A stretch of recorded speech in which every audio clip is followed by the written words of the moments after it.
Hello students, welcome. आज का अपना टॉपिक है क्लासिफिकेशन ऑफ कार्बोहाइड्रेट। ठीक है, तो जैसे कि कार्बोहाइड्रेट्स के बारे में हमने इसके पहले पढ़ा था कि कार्बोहाइड्रेट्स क्या होता है।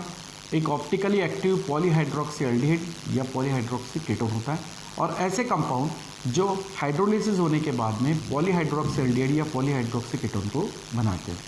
तो ऐसे कंपाउंड्स को हम क्या बोलते हैं? कार्बोहाइड्रेट। ठीक है, बायोमोलिकुल्स में सबसे पहले हम कार्बोहाइड्रेट्स को यहाँ पर देख रहे हैं। तो कार्बोहाइड्रेट्स, ओके। अब कार्बोहाइड्रेट्स को जनरली सैक्राइड्स भी कहते हैं, और इसलिए कहते हैं क्योंकि ग्रीक वर्ड जो है सैक्रॉन यानी शुगर, ठीक है, तो उससे कार्बोहाइड्रेट्स को हम सैक्राइड्स भी कहते हैं। ओके, अब इसका क्लासिफिकेशंस क्या है? तो इसकी डेफिनेशन में हमने कहा कि कुछ ऑर्गेनिक कंपाउंड्स या कुछ कंपाउंड ऐसे होंगे जो हाइड्रोलिसिस होने के बाद में ऑप्टिकली एक्टिव पॉलीहाइड्रोक्सी एल्डिहाइड या पॉलीहाइड्रोक्सी कीटोन का फॉर्मेशन करते हैं। इसी कंपाउंड्स को हम कार्बोहाइड्रेट कह रहे हैं। तो on the basis of hydrolysis this carbohydrates are classified in 3 way generally. ठीक है, इसका जो क्लासिफिकेशन है वो 3 पार्ट्स में हम इसको क्लासिफाइड करते हैं on the basis of hydrolysis. ठीक है, ध्यान रखना, on the basis of hydrolysis the carbohydrates are classified as, first is monosaccharide, second is oligosaccharides and third one is polysaccharide. ठीक है, तो पहले तो 3 तरह से इसको क्लासीफाई करेंगे।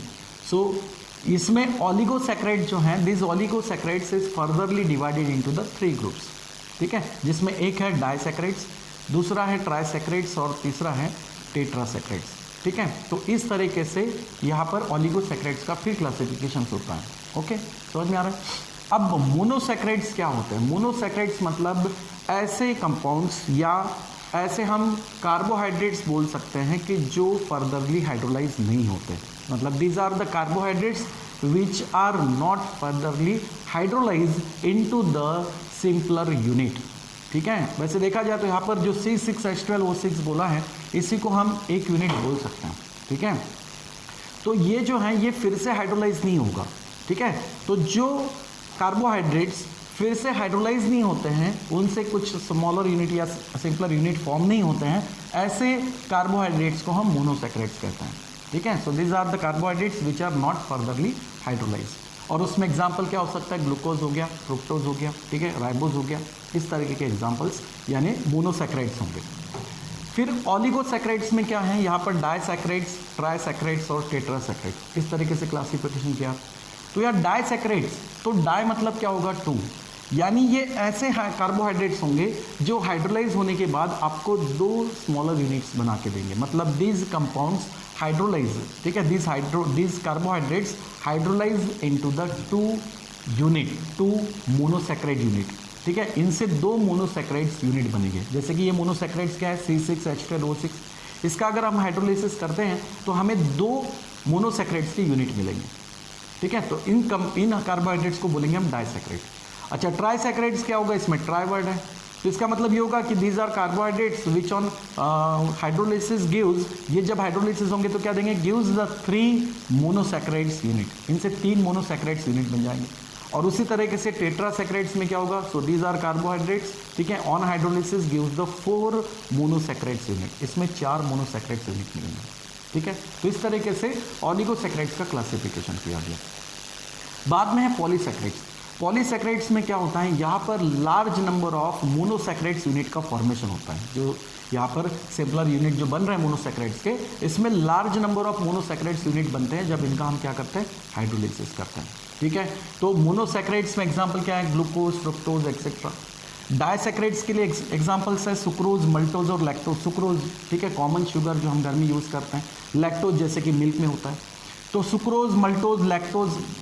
ट्राइसैक्राइड जो है रैफिनोज, ठीक है, और टेट्रासैक्राइड जो है वो है स्टैचियोज। ठीक है, यहाँ पर टेट्रासैक्राइड्स क्या होगा? स्टैचियोज। ठीक है, OSE लगाना है, ये OSE शुगर को मेंशन कर रहा है। ठीक है, तो सुक्रोज, मल्टोज, लैक्टोज, रैफिनोज और स्टैचियोज। तो ये जो हैं ये एग्जाम्पल्स किसके हुए? डाइसैक्राइड, ट्राइसैक्राइड और टेट्रासैक्राइड। पॉलीसैक्राइड जो है स्टार्च, ग्लाइकोजेन और सेलुलोज। स्टार्च जो कि हमें फूड से मिलता है, ग्लाइकोजन जो एनिमल अपनी बॉडी में स्टोर करते हैं, ठीक है, और सेलुलोज मतलब जो प्लांट सेल में होता है। ठीक है, प्लांट्स के ऊपर की जो लेयर होती है ना, वो सेलुलोज से बनी हुई रहती है। ठीक है, तो सेलुलोज हो गया। ये सब क्या है? पॉलीसैक्राइड्स है। ठीक है, तो स्टार्च हो गया, ग्लाइकोजन हुआ, सेलुलोज हुआ, गम्स भी बोल सकते हो, वो पॉलीसैकेराइड्स में आता है। तो ये इस तरीके से इसका बेसिक क्लासिफिकेशन किया गया, लेकिन ऑन द बेसिस ऑफ क्या किया गया, हाइड्रोलिसिस। ठीक है, तो यहाँ पर मोनोसैकेराइड्स यूनिट जो है इनका तो हाइड्रोलिसिस होगा ही नहीं। अब हाइड्रोलिसिस हो सकता है इससे आगे डाइसैकेराइड, ट्राइसैकेराइड, टेट्रासैकेराइड से या फिर पॉलीसैकेराइड से। ठीक है, अब इसका हाइड्रोलिसिस कैसे करेंगे? देखो, सुक्रोज इसका जनरल फार्मूला है C12H22O11, मॉलिक्यूलर फार्मूला जो है C12H22O11। इसको हम हाइड्रोलिसिस करेंगे, मतलब इसमें वाटर ऐड करेंगे। तो वाटर ऐड करने के बाद ये टूट जाएगा और इससे आपको 2 मोनोसैकेराइड्स यूनिट मिलेंगे। फिर ये जो है ट्राइसैकेराइड्स क्या है, C18H32O16। अब ये जो इसका मॉलिक्यूलर फार्मूला बना है, तो क्या करना है हमें, यहाँ पर जैसे आपको सुक्रोज का अगर फार्मूला मिल गया C12H22O11, क्या करना है, इन फार्मूलोज को बनाने के लिए यहाँ से शुरू करेंगे। मोनोसैकेराइड्स में हम क्या करेंगे, इस मोनोसैकेराइड्स में आपको यूनिट ऐड करते जाना है। कौन सा यूनिट ऐड करेंगे? यहाँ पर C6H10O5। ठीक है, ये आपको ऐड करते जाना है, प्लस करते जाना है इसमें। तो जैसे इसमें आप C6H12O6 में ये यूनिट ऐड कर दोगे तो देखो इससे क्या बन जाएगा, डाइसैकेराइड। डाइसैकेराइड्स में फिर से ये यूनिट ऐड कर दोगे तो आपको यहाँ पर मिलेगा ट्राइसैकेराइड, और ट्राइसैकेराइड में अगर ये यूनिट ऐड करते हैं तो ये हो जाएगा टेट्रासैकेराइड।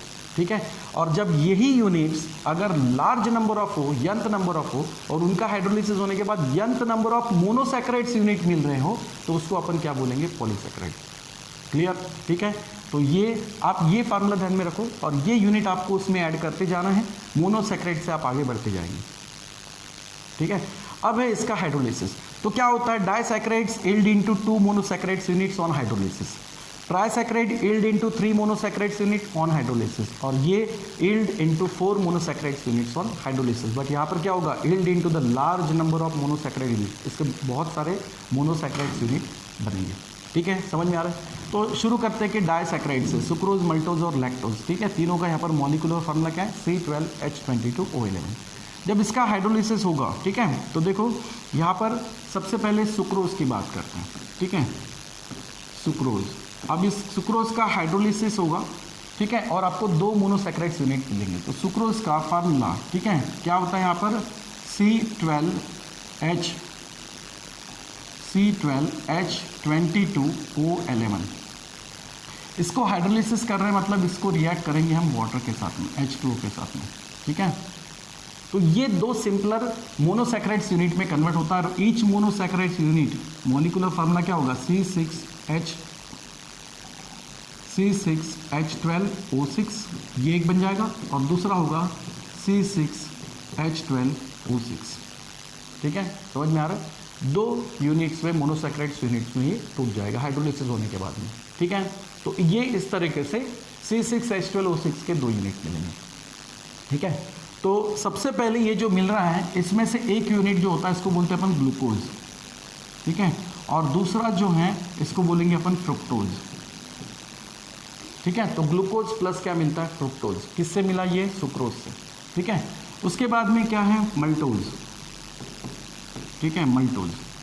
अब मल्टोज में क्या होगा, बिल्कुल सिमिलरली C12H22O11, इसको भी हम वाटर के साथ यहाँ पर हाइड्रोलिसिस करेंगे। इसका भी 2 सिंपलर यूनिट बनेगा, C6H12O6, यहाँ पर भी C6H12O6। मॉलिक्यूलर फार्मूले सेम है, स्ट्रक्चरली थोड़े डिफरेंट है, ये ध्यान में रखना। तो यहाँ ग्लूकोज और फ्रुक्टोज बन रहा है, यहाँ पर ये दोनों यूनिट ग्लूकोज के ही बन जाते हैं। ठीक है, ग्लूकोज, और ये भी यहाँ पर बन जाता है ग्लूकोज। ठीक है, ग्लूकोज बनेगा।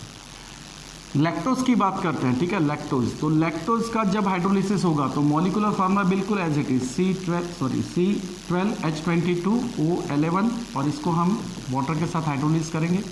हाइड्रोलिसिस होने के बाद ये भी 2 मोनोसैकेराइड्स यूनिट्स में टूट जाएगा, C6H12O6, और प्लस मिलेगा C6H12O6। ठीक है, लेकिन यहाँ पर एक यूनिट ग्लूकोज का बनता है। ठीक है, और दूसरा यूनिट जो बनता है ये गैलेक्टोज का बनता है। ठीक है, तो ग्लूकोज प्लस क्या मिलता है यहाँ पर, गैलेक्टोज। ठीक है, तो ये इस तरीके से हाइड्रोलिसिस होगा सुक्रोज, मल्टोज और लैक्टोज का। तो ये कौन से हुए, डाइसैकेराइड्स हुए, मतलब this is hydrolysis of disaccharide. ठीक है, अब यही अगर हम ट्राइसैकेराइड्स की बात करते हैं। ठीक है, ये तो डाइसैकेराइड्स हो गया। ट्राइसैकेराइड्स के लिए क्या एग्जाम्पल है अपने पास में, ट्राइसैकेराइड्स क्या बोला, रैफिनोज। ठीक है, मॉलिकुलर फार्मूला इसका क्या है, C18H32O16, ठीक है। तो ट्राइसैकराइड्स का हाइड्रोलिसिस देखते हैं, ठीक है। रेफिनोज, ओके, ये सुक्रोज के लिए हुआ, मल्टोज के लिए हुआ और लैक्टोज के लिए हुआ, डाइसैकराइड्स के लिए। रेफिनोज ये किस में आएगा, ट्राइसैकराइड्स में। क्या फार्मूला है एक बार फिर देख लो, C18H32O16, ठीक है। तो यहाँ पर अपन लिखेंगे C18H32O16। इसमें क्या करना है हमें, वाटर मॉलिक्यूल ऐड करेंगे, यानी इसका हाइड्रोलिसिस करेंगे।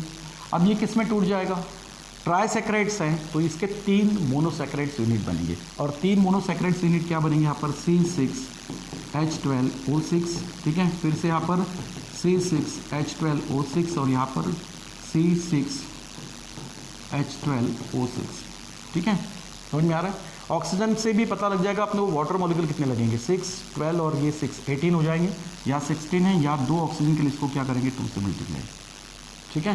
तो इस तरीके से आपको 3 मोनोसैकराइड्स यूनिट मिलेंगे। समझ में आ रहा है। तो यहाँ पर ये जो बनेगा किससे, रेफिनोज से जो बनेगा, रेफिनोज में 3 आपको मोनोसैकराइड्स यूनिट मिलेंगे, ठीक है। समझ में आ रहा है। तो यहाँ पर क्या होता है, ये तीनों जो हैं, ये पहला यूनिट जो है ये होता है ग्लूकोज का, दूसरा जो यूनिट होता है मोनोसैकराइड यूनिट ये होता है फ्रुक्टोज का, ठीक है, और थर्ड जो होता है ये होता है गैलेक्टोज का। तो इसमें आपको तीनों मोनोसैकराइड्स यूनिट मिल रहे हैं, ग्लूकोज, फ्रुक्टोज और गैलेक्टोज, ठीक है। तो ये हाइड्रोलिसिस किसका हुआ, रेफिनोज का, ठीक है। तो समझ में आया, ये हुआ डाइसैकराइड्स, ठीक है। इसको हम क्या बोलेंगे, डाइसैकराइड, ठीक है, डाइसैकराइड्स हो गए। ये जो है इसको अपन बोलेंगे ट्राइसैकराइड, ठीक है, ये हो जाएंगे ट्राइसैकराइड्स। और अब लास्ट में क्या है, टेट्रासैकराइड्स, ठीक है। तो टेट्रासैकराइड्स क्या होगा, टेट्रासैकराइड्स, ठीक है। अब टेट्रासैकराइड्स में एग्जांपल क्या है, स्टैचियोस, ठीक है। क्या है, स्टैचियोस, फार्मूला क्या है, C24H42O11, ठीक है। तो इसका हाइड्रोलिसिस कैसे होगा, देखो C24H42 और ऑक्सीजन क्या करना है, 5 से बढ़ा देने आपको, यानी 21। इसका अगर हम हाइड्रोलिसिस करते हैं, ठीक है, H2, इसका नेम क्या है, स्टैचियोज, ठीक है, स्टैचियोज, जो कि ट्राइसैकराइड्स है, ठीक है। तो यहाँ पर जैसे इसको वाटर में हम ऐड करेंगे, इसका हाइड्रोलिसिस होगा, तो ये कितने यूनिट बनाएगा, 4 यूनिट्स बनाएगा मोनोसैकराइड्स के, ठीक है।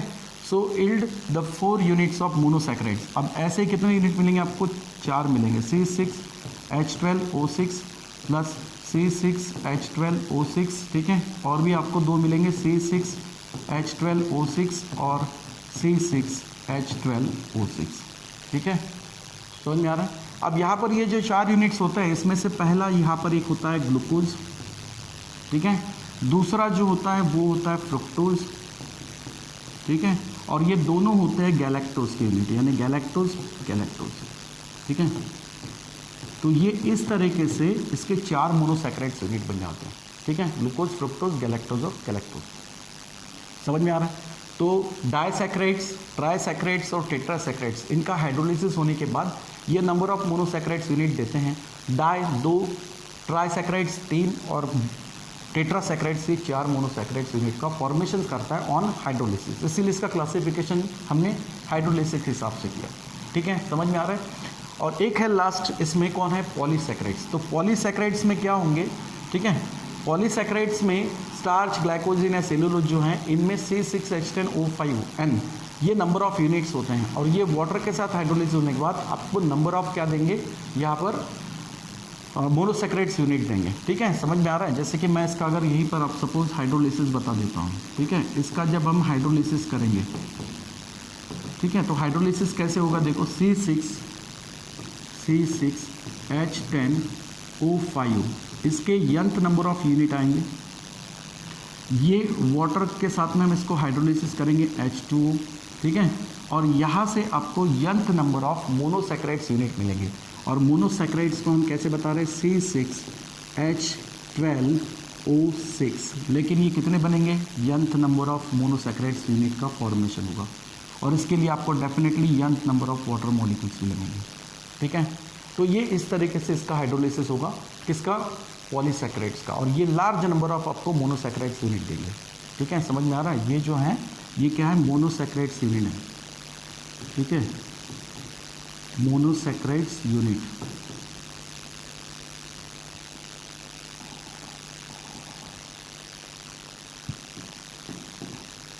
ये समझो मोनोसैकेराइड्स यूनिट C6H12O6। ठीक है, तो मोनोसैकेराइड्स यूनिट्स आपको लार्ज नंबर ऑफ मिलेंगे। ठीक है, तो ये इस तरीके से होता है कार्बोहाइड्रेट्स का classification on the basis of hydrolysis. ठीक है, तो कार्बोहाइड्रेट्स हाइड्रोलिसिस की तरफ कैसे बिहेवियर शो करते हैं, कैसे बिहेवियर दिखाते हैं, उस हिसाब से इसका क्लासिफिकेशन होता है। ठीक है, समझ में आया बेटा, चलो थैंक यू।